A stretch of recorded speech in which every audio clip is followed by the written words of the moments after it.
여보세요? 너 지난번에 말한 타우슨 대학 전화 인터뷰 어떻게 됐어?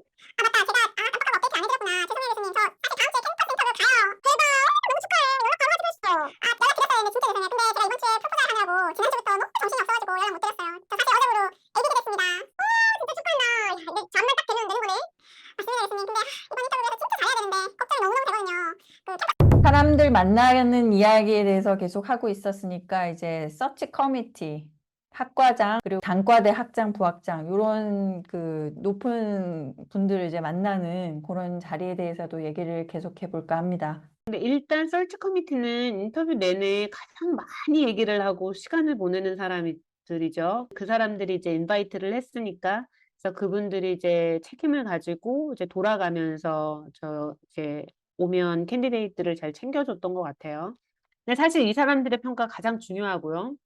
근데 이제 지원자들하고 점심이나 저녁을 같이 먹었던 패컬티는 이제 그 사람들이 어떻게 생각하는지 이제 소셜 톡이라든가 어떻게 잘 사회적으로 밍글하는지 요런 피드백 좀 받고 좀 이따 얘기하겠지만 그 티칭과 리서치 발표를 하고 나서 거기에 온 패컬티들 또는 이제 학생들도 가끔 인바이트를 하거든요. 특히 티칭할 때는 학생들의 피드백 요런 것들을 서치 커미티가 잘 취합해서 그 커미티가 내리는 결론에 참고를 하긴 하죠. 그리고 아까 말했던 뭐 칼리지 딘이나 어소시에이트 딘이나 요런 분들은 사실 학교를 홍보하는 차원에서 우리 학교가 왜 좋은 학교인지 그러기 때문에 보통은 인터뷰를 한다기보다는 본인들의 그 학교에 대한 설명들을 주로 하기 때문에 질문을 하기보다는 그냥 듣는 경우 그들은 보통 크게 결정권은 없는 것 같아요. 왜냐면 이제 설치 커미티의 결정이 되게 중요하고 이제 피드백을 받은 걸 베이스로 해서 그럼 이제 학과장한테 올라가면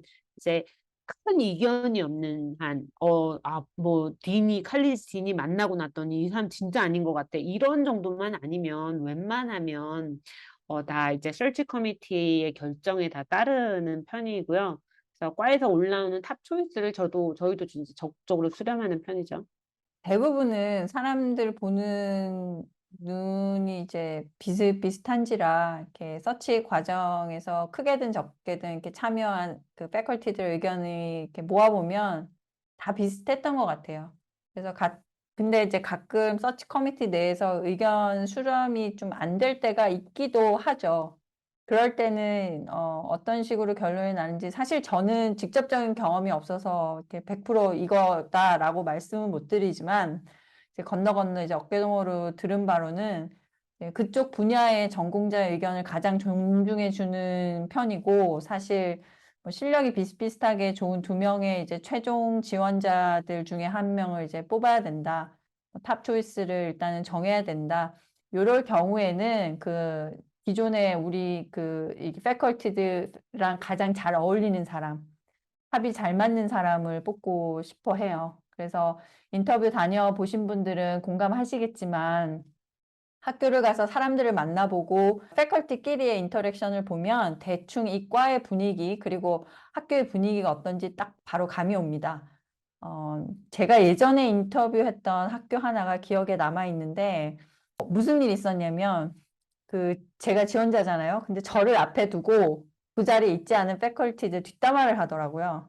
그래서 좀 황당하기도 하고 기분이 진짜 안 좋았어요. 한편으로는 이렇게 제가 아주 무시당하고 있다는 기분이 들었고, 이과는 진짜 콩가루구나, 뭐 이런 생각도 들었고, 그리고 그 보통 인터뷰를 온 캔디데이스 이제 약간 VIP급 손님으로 대접을 하는 게 일반적이거든요. 근데 그 학교에서는 저를 각 패컬티 오피스를 이렇게 방문하게끔 해서 일일이 다 한 명씩 다 만나게 했었어요. 그래서 뭔가 제가 학생이 된 듯한 느낌? 뭐 그래가지고 그 인터뷰 내내 일단 뭐 싫은 내색을 하면 안 되니까 뭐 미스 코리아처럼 막 계속 이제 막 억지 미소 막 짓고 있어가지고 막 힘들었던 기억이 있어요. 그래서 이제 그때 그 학교의 분위기가 딱 바로 파악이 되더라고요. 일단 처음에 든 생각은 이 사람들이 날 별로 좋아하지 않는구나. 뭐 거기까지는 괜찮은데 그런데 일하는 분위기가 이렇게 그러니까 학교가 아닌 이런 학교는 너무 고민이 될 것 같은 거예요. 맞아요. 저도 줌으로 진행하긴 했는데, 뭐, 사실 5분 정도만 얘기하면, 서치 커미티도 후보자에 대해서 이제 감이, 아, 이 사람은 어떤 사람이구나 하고 오지만, 후보자들도 사실 학교 분위기에 대한 감이 오거든요. 아, 이 사람들 참 서로 간에 인간적으로 친하구나. 이 사람들은 서로 막 경계하면서, 그래서 그런 분위기도 한 5분만 얘기하다 보면은 자연스럽게 오거든요. 그럼 search committee 미팅 때는 어떤 질문들이 주를 이루는지 잠깐 얘기해 보고 넘어갈까요? 서치 커미티의 경우에는 어찌됐든 잡 디스크립션을 같이 이제 정리해서 올리기 때문에 그 잡 디스크립션에 얼마나 이 캔디데이트이 잘 맞는가 이런 거에 포커스해서 질문을 많이 했던 것 같아요.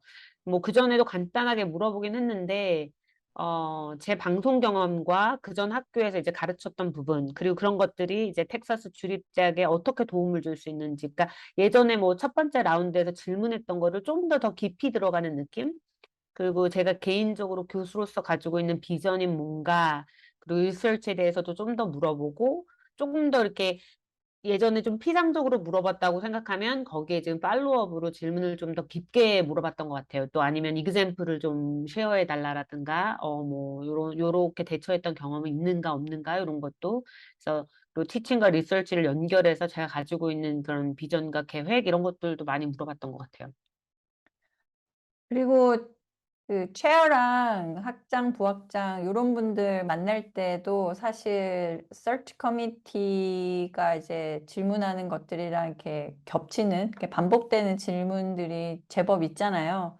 그래서 그렇죠. 어떻게 보면은 인터뷰가 이렇게 진행되는 과정에서 이렇게 대답을 이렇게 하다 보면은 그 대답들이 조금씩 이렇게 다듬어져서 좀 더 세련되어지고 있다는 느낌을 받기도 했던 것 같아요. 저도 그랬어요. 그러니까 어쨌든 첫 번째 질문에서 그 대답을 하려고 할 때는 약간 좀 어눌하기도 하고 이렇게 정확하게 말도 표현도 좀 안 했는데 이렇게 같은 질문을 여러 번 반복해서 듣다 보면은 요런 것도 좀 표현력도 좀 더 좋아지고 그래서 마지막에 그 질문을 하는 사람한테 아주 내가 생각해도 잘했다, 대답 잘했다, 궁디팡팡 요런 대답들이 좀 많았던 것 같아요.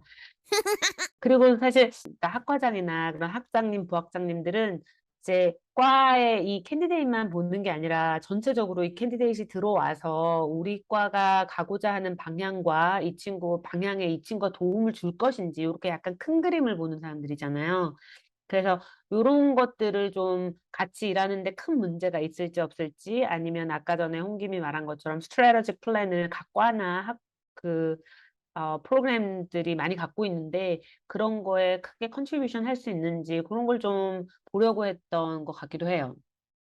이제 학장님 같은 경우에는 지금은 다른 분이신데 그때 당시 그 학장님은 이제 패션 쪽 그 패브릭 관련해서 이제 무대 의상 뭐 이런 거 전공이셔가지고 사실 제가 하는 연구에 대해서는 1도 모르시는 게 많으시고 그러니까 거기에는 그냥 가장 기본적인 질문만 이렇게 하셨던 것 같고 대신에 이제 약간 압박 면접 같은 게 질문이라고 해야 되죠. 저의 그 비전에 대해서 물어보더라고요. 그래서 너의 타우슨에서의 향후 5년간의 모습에 대해서 말해봐라. 뭐 이런 질문이어가지고 살짝 당황을 했는데 뭐 비슷한 질문을 준비를 했었던 것 같아서 이렇게 대충 그 타우슨에서 중요하게 생각하는 몇 가지 사업 자체를 이제 홈페이지에서 또 본 것도 있고 해가지고 그런 거를 이제 잘 섞어가지고 나는 요런 데 이렇게 기여를 할 수 있다. 이런 식으로 제 자신을 이렇게 어필을 했던 것 같습니다.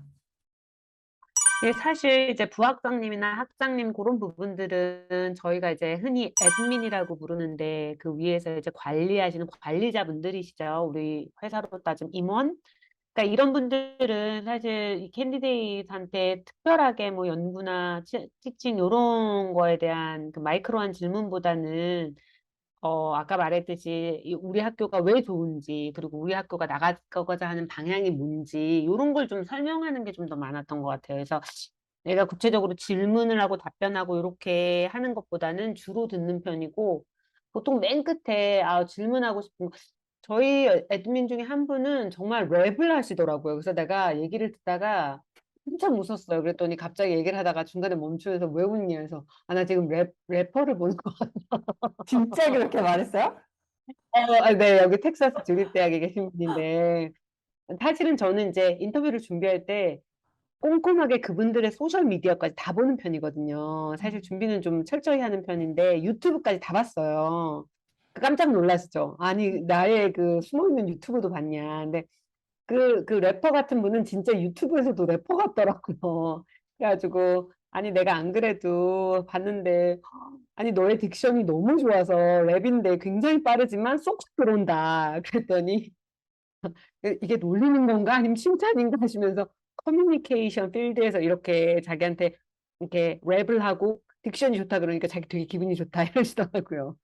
이런 식으로 저는 좀 기분을 풀어주면서 사실 살짝 웃기도 하고 그리고 저희 찰리지 딘 같은 경우는 줌으로 했는데 뒤에 배경을 학교 그 이미지 같은 걸로 하잖아요. 근데 이렇게 칼리지 딘이 계속 움직이니까 무슨 저 무슨 만화에 나온 것처럼 얼굴이 나왔다가 들어갔다가 나왔다가 그래서 얘기하고 있는데 좀 웃었어요.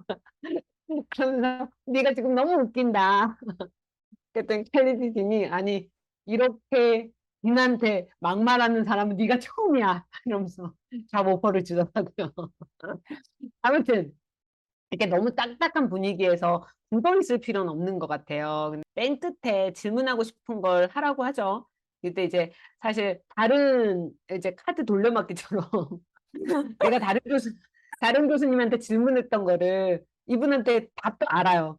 그래도 혹시 모르니 또 질문하는 거지. 그러니까 이렇게 또 질문하기도 하고 그리고 내가 들었던 질문 중에 좋은 질문 있잖아요. 그럼 다시 뒤늦게 질문을 하는 거죠. 아무도 모르니까. 자, 이제 온캠 인터뷰에서 너무너무 중요한 아이템이죠. 티칭 데몬스트레이션이랑 리서치 프레젠테이션. 이 아이템 진짜 중요합니다. 자, 여기에 대해서 일단 얘기를 좀 해볼게요. 아, 이거 진짜 준비를 정말 많이 해야 됩니다. 왜냐하면 이제 다른 것들은 인터뷰니까 뭐 행여 내가 준비를 조금 이렇게 인터뷰 질문을 예상치 못한 걸 받으면 내가 좀 어버버버 할 수 있는 거는 뭐 어쨌든 예상할 수 있는 일 있잖아요. 근데 이제 티칭 데몬스트레이션하고 리서치 프레젠테이션은 어떤 정해진 거고 내가 준비를 해야 되는 거기 때문에 좀 철저히 준비해가지고 이렇게 많이 좀 유연하게 그 사람들이 하는 질문에도 좀 대답을 해야 되고 하는데 자연스러운 영어를 구현해야 돼가지고 그리고 또 저희가 또 영어가 저희 모국어가 아니다 보니까 사실 영어를 되게 많이 준비를 해야 되거든요. 그래서 저 같은 경우에는 그때 티칭 데몬스트레이션하고 리서치 프레젠테이션 준비할 때는 뭐 다른 것도 마찬가지지만 진짜 일주일 정도는 한국 드라마나 한국어에 대해서는 다 끊고 되도록이면 영어로 듣고 팟캐스트로 또 영어로 듣고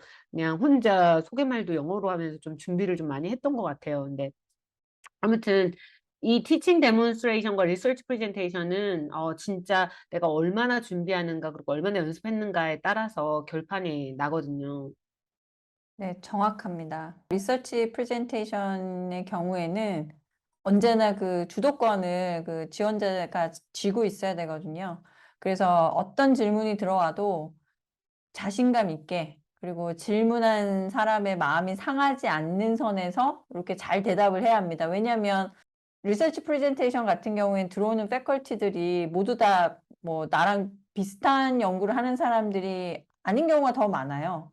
그러면은 이제 그분들 같은 경우에는 이제 듣고 있다가 이제 궁금해서 이제 질문을 하는 건데 사실 어떤 질문들은 정말 이 지금 내가 하고 있는 연구랑 상관이 없다거나 마치 막 남의 다리 긁는 듯한 그런 질문들을 이렇게 할 때도 있어요. 근데 그럴 때 이제 어떤 식으로 그거를 가장 이렇게 좀 유연하게 받아칠 수 있느냐 그런 것도 좀 준비를 해 가셔야 되는데 사실 그 거의 자기 리서치 자체에 이렇게 자신감이 뿜뿜하면 그런 상황도 자연스럽게 좀 대처를 하는 경우들이 많더라고요. 그리고 프레젠테이션 할 때는 요거는 일단 술술술술 나와야 됩니다. 준비를 굉장히 잘한 지원자의 프레젠테이션을 딱 들어보면 일단 프레젠테이션 그 슬라이드죠. 그 대부분 다 이제 파워포인트 슬라이드를 이용하는데 그 슬라이드 하나하나가 정리가 끝장나게 잘 돼 있어요. 그래서 자신의 연구에 대한 스토리텔링이 아주 재밌게 잘 짜여져서 딱 준비가 되어 있고, 반면 이제 준비 안 된 사람들은 그냥 내가 뭐 이런 연구를 했다, 이런 식으로 이렇게 나열을 하기 때문에 듣고 있으면은 일단 힘이 듭니다. 왜 그런 말 있잖아요. 원래 잘 모르면 되게 어렵게 설명하고 뭔가를 마스터하게 되면 진짜 쉽게 설명할 줄 알게 된다. 그게 바로 요 리서치 프레젠테이션 할 때 딱 맞아떨어지는 말이 아닌가 생각합니다. 음, 맞아요. 제 연구 분야는 아까 말했지만 비디오 게임 그리고 VR 그러니까 가상현실 그리고 아바타 이렇게 그리고 좀 헬스 분야라서 이제 많은 사람들이 관심을 가질 만한 주제거든요. 그래서 예로 들어줄 만한 그런 비디오나 이미지들을 많이 준비해 갔고요. 보통 이렇게 얘기하면 이렇게 나이가 있으신 분들은 자녀분들의 얘기를 우리 애가 게임을 하는데 뭐 아바타를 이용하던데 뭐 이러면 이제 그 자녀분들의 그 눈높이에 맞춰서 이제 얘기를 해드리죠. 그리고 이제 사실 제가 프레젠테이션 자료들을 조금 좀 이렇게 자랑이 아니지만 조금 기깔나게 만드는 편이라서 이제 내용보다는 이제 파리하게 이렇게 농담이고요. 자, 아닙니다. 아니면 농담 아니고 광김은 정말 잘 만듭니다. 제가 인정합니다. 네. 혹시라도 태플릿이 필요하신 분들은 구독하시고 저에게 연락 주시면 구독을 꼭 하셔야 됩니다. 인증샷을 함께 추가해서 보내주시면 제가 언제든지 템플릿을 쉐어할 의도가 있습니다. 아무튼 우선 주제별로 너무 자세하게 통계 결과를 이렇게 같은 거를 좀 하는 것보다는 물론 그쪽에 관심 있는 분들은 질문을 하겠지만 사실 그런 분들을 위해서 짜잔하고 몇 개의 슬라이드를 히든하는 것도 좋아요. 이렇게 감춰놓고 내가 발표가 다 끝나고 혹시 질문을 하면 내가 혹시 그럴지 몰라서 준비했다 이러면서 이제 보여주는 거죠. 그거를 내 주어진 시간에 발표할 때는 굳이 그 통계 때문에 시간을 낭비하는 건 별로 안 좋은 것 같아요. 그래서 이제 연구 주제, 도대체 왜 이런 연구를 했는가, 이론도 조금 좀 줄이고, 그 대신 이제 맨 마지막에 어떤 질문들이 나올지 모르기 때문에 몇 개의 슬라이드는 예비로 준비를 해라. 그리고 마지막은 하고 있는 분야, 지금 연구하고 있는 분야, 그리고 앞으로 하고 싶은 연구 분야, 뭐 이런 걸 좀 발표했던 것 같아요.